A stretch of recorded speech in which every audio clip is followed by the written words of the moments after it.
Be aware, be intentional. We're going to unpack what this looks like. So as we're here today to talk about self-awareness, the interesting thing is there's a whole lot that connects to self-awareness.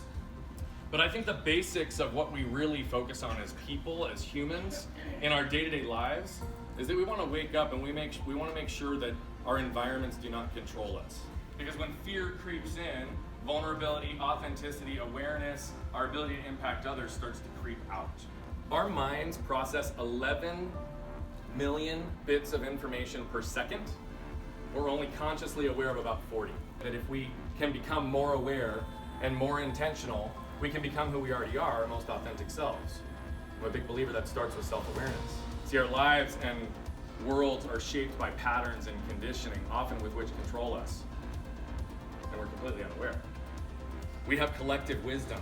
We have collective impact. And when we work as a team like this at Valley Sun United Way, and we're focused on a certain portion of our population that we can have critical impact with, we have to apply those lessons. We all have the ability to do this. So, one would think that any combination of hard work, talent, and luck would lead to success.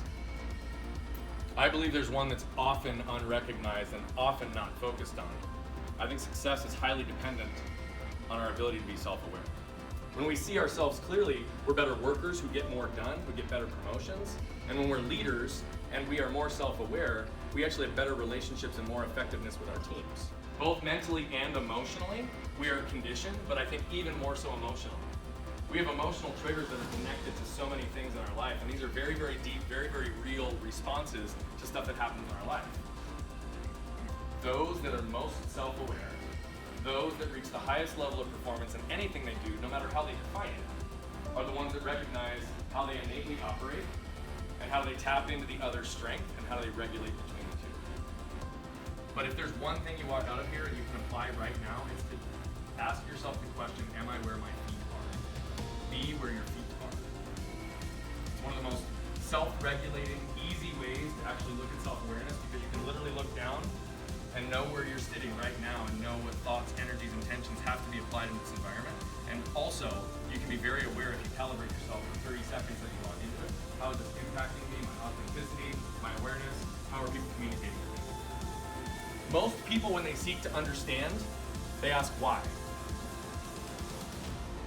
Why leads us down a path to create answers and narratives that feel right, or we think are correct, but are often wrong. So if why isn't the question, what is? What is the question? What allows you to stay objective and future focused?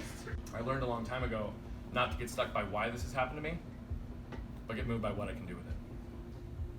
So when you think about your work here at Valley Sun United Way, I think the single greatest place, the single greatest investment you can make as individuals, as teams, as people, is in focusing on the importance and investing on the importance of raising all of our self-awareness.